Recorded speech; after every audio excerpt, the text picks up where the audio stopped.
I gotta go left. Yeah.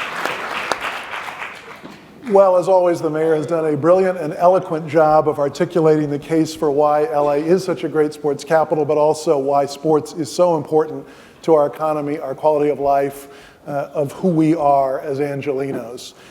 So let's expand a little bit on his excellent introduction to this inaugural summit and this important economic report. I'm going to introduce my colleague Samjita Mitra. Dr. Mitra is the director of the Institute for Applied Economics at the LAEDC. She's the primary author of this report that looks at key aspects of our sports economy here in Los Angeles and Orange counties. And I'm going to ask Samjita to take us through a few highlight slides, and then I'll introduce the rest of the panel after she gives you some of the details on the report, which I believe can be found on the LA Sports Summit website, and later today on the LAEDC website and on the LA Sports Council website as well.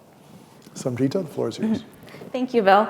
As a diehard UCLA Angels, Clippers, and Chargers fan, I was thrilled to partner with the LA Sports Council to study the sports industry in Los Angeles and Orange County.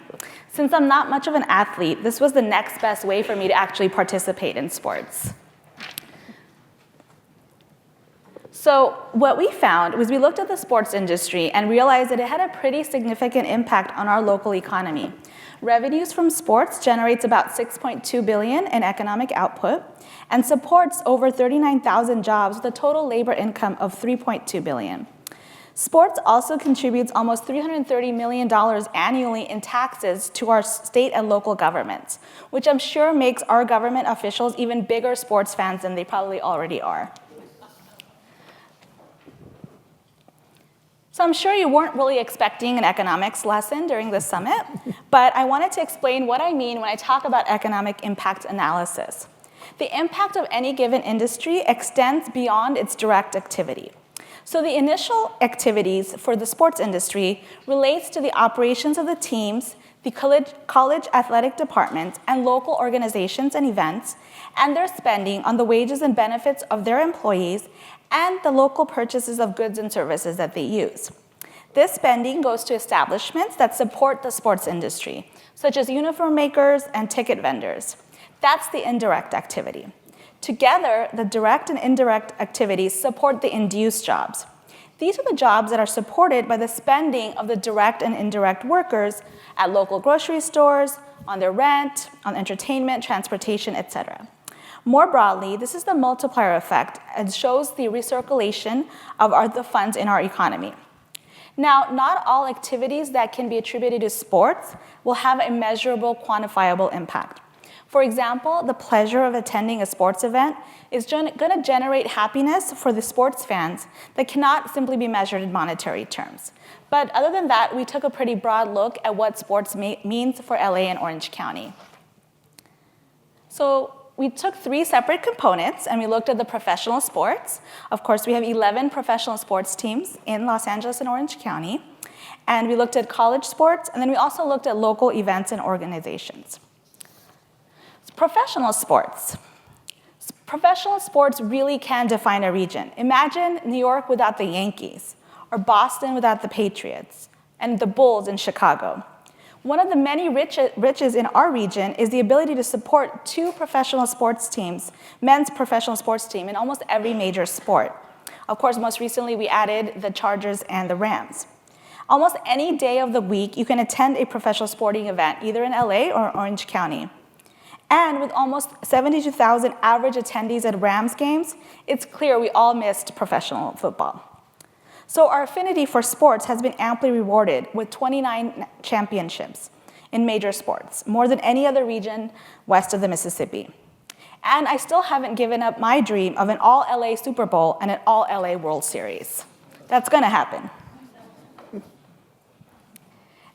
As an UCLA alumna, college sports is obviously very near and dear to my heart. I'm proud to say that UCLA has 119 championships, the most recent being in softball, and I'm sure you all witnessed Caitlin Ohashi and the UCLA gymnastics electrify the entire nation. Of course, I can't count out USC, whose athletes have won more Olympic medals than any other university and has won 11 national championships in football alone. Those are not the only 2 schools in the region. that have much athletic prowess. There's other schools, such as Mount San Antonio College, Pepperdine, Loyola Marymount, etc., that are also dominant in their respective sports. Together, college sports in LA and Orange County generate $1 billion in economic output, support over 10,000 jobs, generating almost $402 million in labor income and $50 million in state and local taxes. So not only do we have professional sports and college sports, but we also have annual events and organizations that contribute richly to the sports fabric of our region. These include such iconic events as the LA Marathon and, of course, the Rose Bowl. Together, these events generate almost $659 million in economic output, support 4,000 jobs in our region, and generate almost $30 million in state and local taxes. As Mayor Garcetti mentioned, in the next few years, we're going to continue to host significant events, boosting our economic profile even more. Some of them include the Breeders' Cup, the Major League Baseball game, of course, the Super Bowl, the US Open, and then, of course, culminating in the 2028 Summer Olympics. When you think sports, you are going to think Greater Los Angeles. Sports is so integral to our community and our ethos. Simply put, sports unites all of us in a region. Whether you're rich or poor, black or white, when we go to a game and we high-five each other when our team scores, it's the great equalizer. Perhaps no one is more symbolic of sports breaking racial boundaries than Jackie Robinson, who was a Bruin first, of course, and then became the first Major League African-American player when the Dodgers were still in Brooklyn. Despite initial opposition, even from Dodger fans, he became the league MVP in 1949. Over the next few decades, sports has continued to break boundaries and become ever more diverse. And there's no region more diverse than Los Angeles and Orange County. Even today, the Angels has Shohei Ohtani, who's on the Angel, and is broadening baseball's footprint even further in Japan. Mayor Garcetti also mentioned the importance of sports for women with Title IX Day and Women Play LA. So as Jackie Joyner-Kersee mentioned, we live in a world where sports have the potential to bridge the gap between racism, sexism, and discrimination. If women are given an opportunity on an equal playing field, the possibilities for women are endless. Our women's team just won their match against Spain and continues to be the favorite to win the Women's World Cup. There's a local organization called WISE, Women in Sports and Entertainment, that's committed to empowering women through increased participation in sports. Natalie Nakase, also a Bruin, is an assistant coach with the Clippers and became the first female Asian assistant coach in NBA history. So sports has a way of breaking boundaries for us. So not only do sports generate significant economic impact, they erase boundaries and continues to support our local community. And I know Mayor Garcetti mentioned a few of them. The LA Lakers Youth Foundation has provided education and resources to underserved communities. The LA Galaxy just last year donated almost $4 million to local charities. And of course, the millions donated to the LA Parks Foundation by the LA Clippers to build basketball courts in underserved communities are just a few of the examples of the continuing investment that the teams make in the region that they support. So when you think about sports, sometimes you think about just the jobs that are in front of the camera, such as the athletes and the coaches. Those tend to be the jobs that are noticed the most. However, there's an entire ecosystem of occupations that support the sports industry. Just to name a few that are going to be growing the most over the next few years are event planners, agents and managers, dietitians, sound engineers, and TV and radio announcers. All of these are jobs that pay considerably more than the living wage in LA and contribute to the sports industries. I just took a look at some of the jobs that are hiring in the next few weeks. These include an athletic director and trainer, sports medicine, sports news reporters, and business managers. So you can see the diversity of jobs that continue to support the sports industry in our area. And of course, this investment is exemplified by the Bank of California Stadium that introduced our newest MLS team, the LAFC. So Bank of California has invested in the future of South Los Angeles as part of a $2 billion overall economic investment to this area. They co-led the construction financing of the Bank of California Stadium and planted their flag in the heart of LA to show their commitment to our community. This was said by Jay Sanders, the Regional Vice President and Head of Private Banking. So it shows that the investment in LA and an investment in Orange County by organizations is because they feel like they are going to get something back. And that's the community that supports sports in LA. Sports embraces innovation and growth. I just watched on TV on Saturday the Cornhole Championships. I didn't even know that was a sport that had a championship, but there was people celebrating. There's entire channels now that are devoted to specific teams: football, tennis, basketball, golf, etc. The Clippers have developed an app called Court Vision, which allows viewpoints as if you're practically on the court yourself. So we can see that there's things happening in sports that are beyond just playing the game itself. There's continuing to be innovation. Immigrants can retain their bonds with their countries of origin with sports such as cricket and rugby, which are also played in Los Angeles and Orange County, and simultaneously introduce their American friends to these sports, thus shrinking our world even further. Sports continues to bring people together, and there's no better place to do so than in Greater Los Angeles. Thank you so much.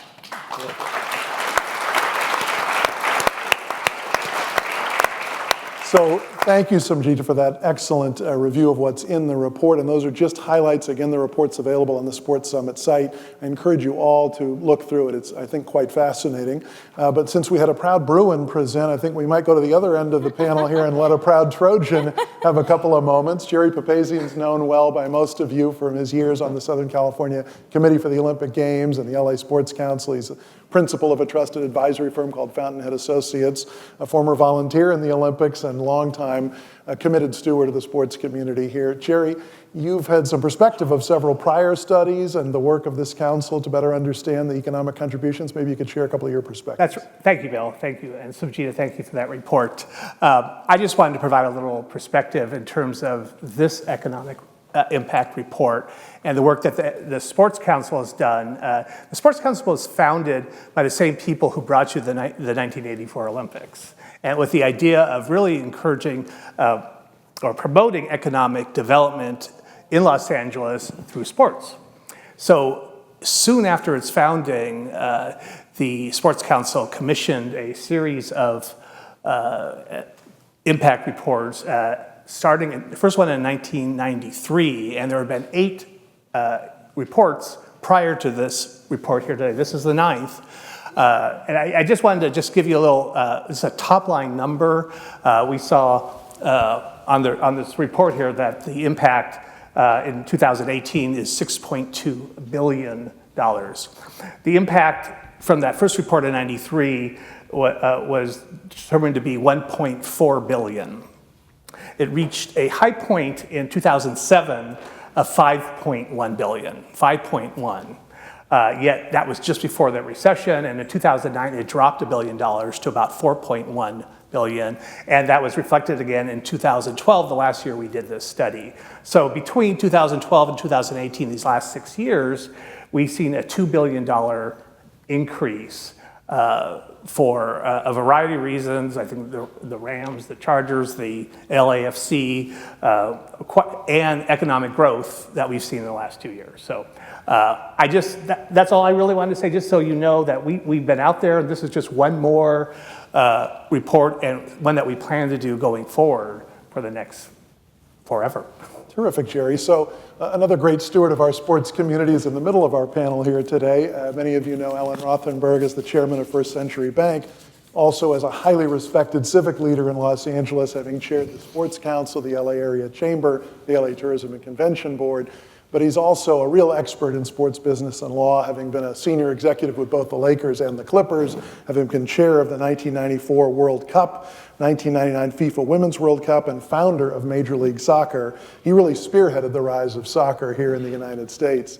Alan, it must be gratifying from all your years engaged in building the sports community here in Los Angeles to see how the economy has grown.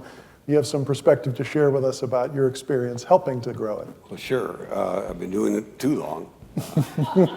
Just to put things even in greater perspective, when I first got into sports, I was the general counsel for the Los Angeles Lakers. This is 1968. 2 years before the first draft pick in the NBA was Gail Goodrich, who was coming off being the MVP of the NCAA Final Four, the first time UCLA won the championship. And he was signed to a contract for $16,500 a year. Wow. A little bit less than LeBron's getting this year. But anyway, I think that tells it all. Actually, what I wanted to talk about is something that in some ways is even more impactful than everything that Sanjita and the study has shown, and even what the mayor said. And that is the impact of venues on the community. Again, having lived in this community so long, I can't tell you how many times there were unsuccessful attempts to revive and build downtown. And the seminal event happened in the late 90s. At that time, Phil Anschutz and Ed Roski had bought the LA Kings. They owned a property called the Cornfield, which was just east of downtown, east of Chinatown. And they intended to build an arena there. Steve Soberoff, working for $1 a year for the mayor then, came in and said, we have a proposition for you. Locate it on property we own at the convention center and trade off the cornfield for us. And the city will do various things to help make it economically feasible. The deal was done. And just try to envision if Staples Center in 1999 had been opened east of Chinatown. I contend that the surge in the growth of downtown Los Angeles would not have occurred. And you couple that with the fact that Phil Anschutz also had the vision of creating what he called Times Square West, and that was LA Live, and also had the wisdom as a businessman and as somebody that was developing downtown Los Angeles to option up and buy a lot of the then parking lots, which is about all downtown Los Angeles had at that time. So I think that being a hub, combined with the fact that as bad as the transportation problems are in Los Angeles, the benefit is that people got tired of moving further out. And decided it wasn't worth it, so they wanted to infill.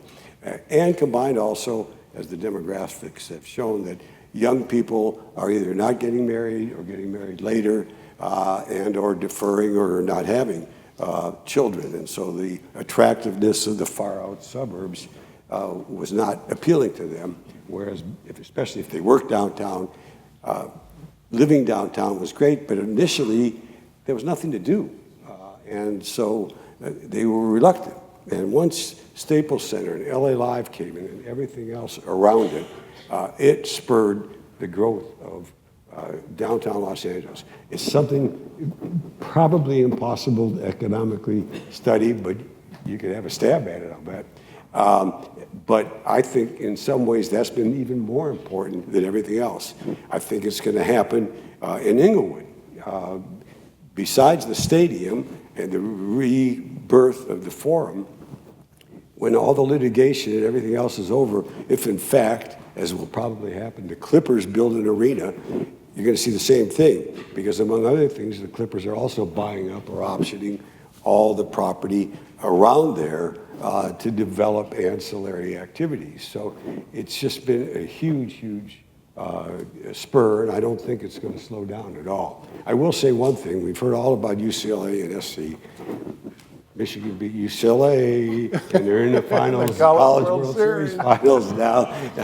Well done, well done. And the initial Rose Bowl game, Michigan beat Stanford 49-0. So I'll rest my case. There you go, the passion of sports fans. Well, Alan brings up a brilliant point about the power of these venues and the sporting events that take place within them to revitalize urban areas. And this really speaks to the leveraging of economic opportunity for a region with sports activities. And so I'm delighted we have Lee Millow with us. In from Canada, Lee is the Executive Vice President of Edmonton Global Investment and Trade, but also the former CEO of the Vancouver Economic Commission.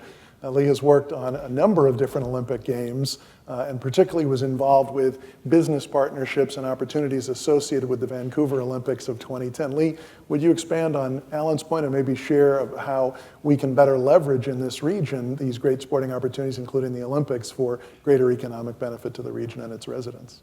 Yeah, indeed. I just want to say I love the way you organized the impact analysis document, by the way. It was really nicely done, not only in terms of providing some good factual content, but telling that story. And I think this is one of the most important things that we've learned to do well around sport and sporting events, is telling the story, including and especially of the importance of the legacy and the impact of venues associated with sport. So I work on the international business side, but one of my big passions is working on business in sport and levering and working with sport in order to be able to do business really well. And I certainly have had the privilege of working through 4 different Olympic Games and understanding how to do that really well. The work that we did in Vancouver for the Olympic Games, for example, was really, and I think this is really important to understand around sport, because you have the longest pre-games planning period in the history of the Olympic Games, besides the fact that you're already a profoundly committed sports city. It's important to understand how to do that planning, and there's 3 phases that are part of that. One is this pre-games period, where you get to really start telling the story of how you want to lever this opportunity around sport to achieve your broader community goals. And I'm loving the conversation here today, and I'm looking forward to the next couple of days of the importance of doing that really well, because where else do you have a business model like the Olympics, for example, where I think it's the opposite of what some of the negative criticisms are, where you have corporate money going in and the redistribution of that wealth in a much more equitable fashion, whereas the typical business model is, money in, consumers put money in, and then corporate money stays in and is, concentrated in a format. But if you do the pre-planning phase really well, you can set your goals around making sure that the redistribution of that investment hits every corner of your community. In Vancouver for the Games, for example, the legacy of the facilities in particular was incredibly important. One of the most expensive venues to build for the Winter Olympics is the long track speed skating oval, and I was on the team that was developing that long track speed skating oval, but the focus wasn't on the Games time, Olympics, period. Even though that was the bailiwick of the organizing committee, our focus at the time, this was just before I joined Vancouver, but as Richmond host city, was to think about the next 40 years of the use of that facility to make sure that it was going to be exceptionally well used. And we looked at best practices around the world. Certainly LA was one of them, because LA was a game changer in the 80s.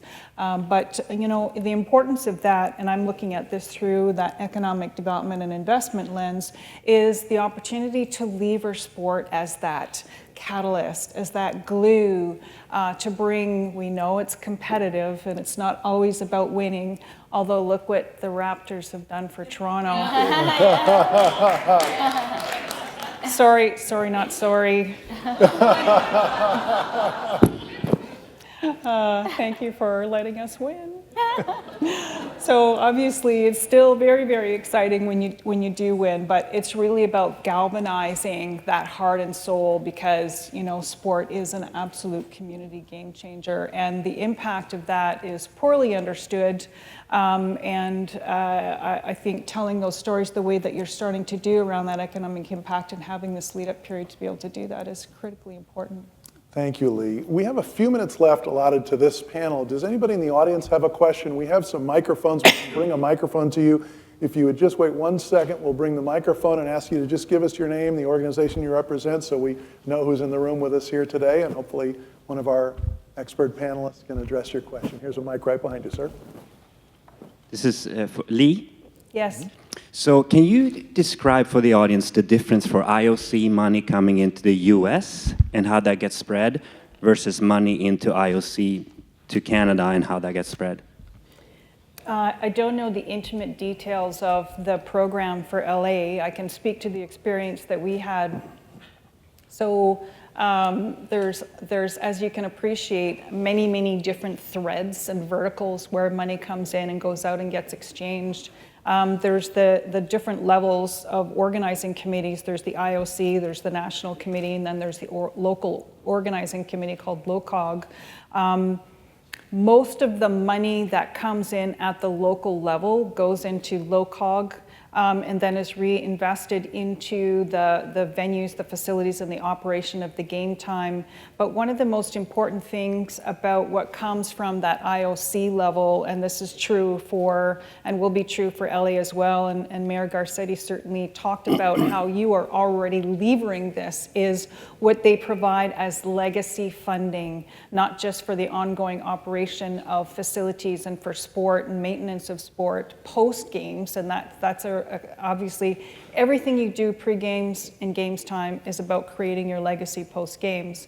But part of that money coming back in is that it gets, for the long term, you have a pool of millions of dollars as an endowment that can continue to fund sports and athletes and kids in sports for a very long period of time. So that would be one of the most important aspects of looking how you're negotiating and structuring your deals for that long-term legacy period. Terrific. Any other questions from our audience today? Yes, the gentleman right here. If we can get a microphone about 4 or 5 tables back on the left.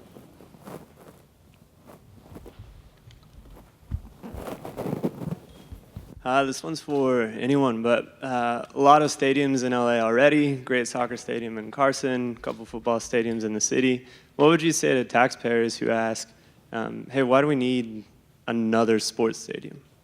Well, the unique thing about Los Angeles is its history of saying we will not spend a penny to help any of these activities. It's one of the reasons that it took 20 years to get the NFL to come back.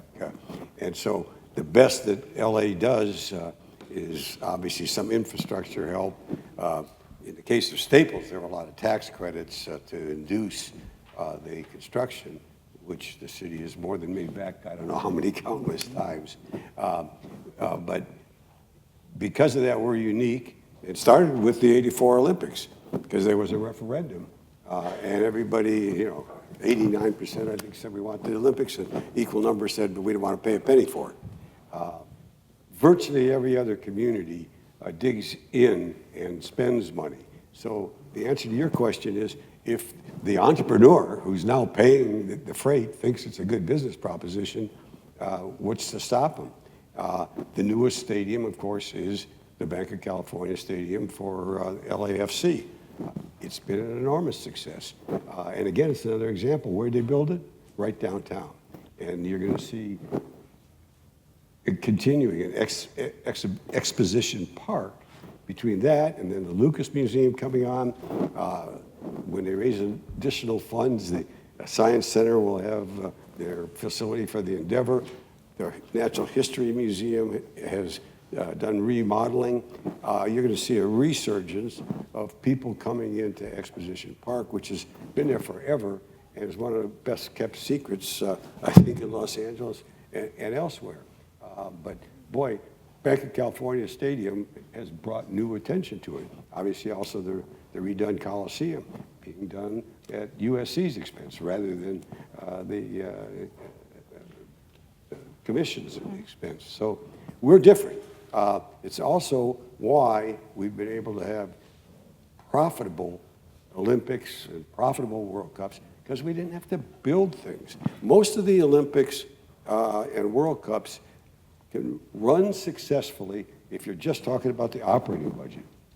What buries them is having to invest in infrastructure. It's gotten to the point where you need the Sochis with, Russian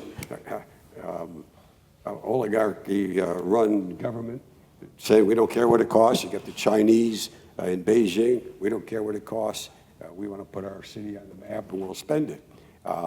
Greece and Montreal are still paying for Olympics that they built, how many years ago?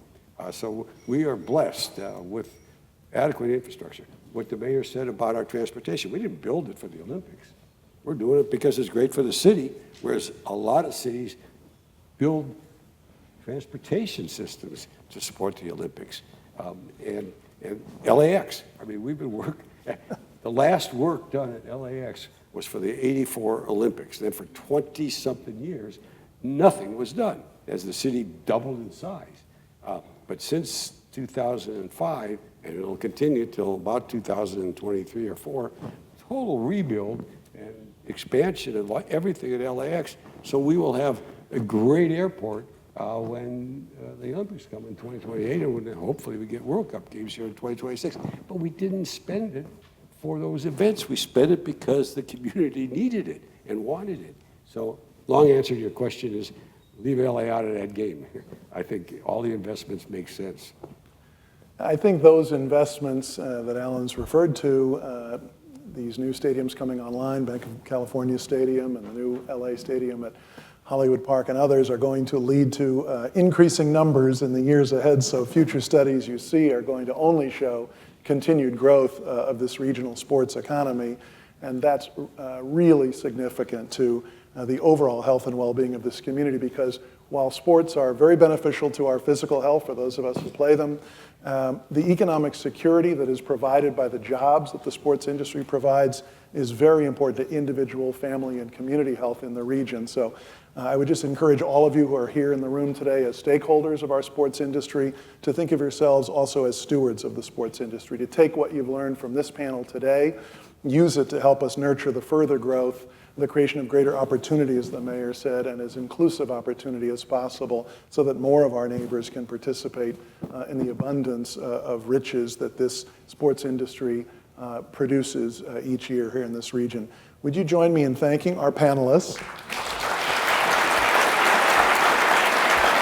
And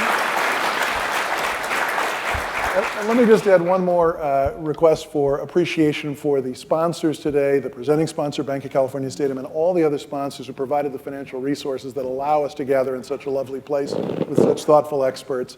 A round of applause for our sponsors, and we'll turn it back over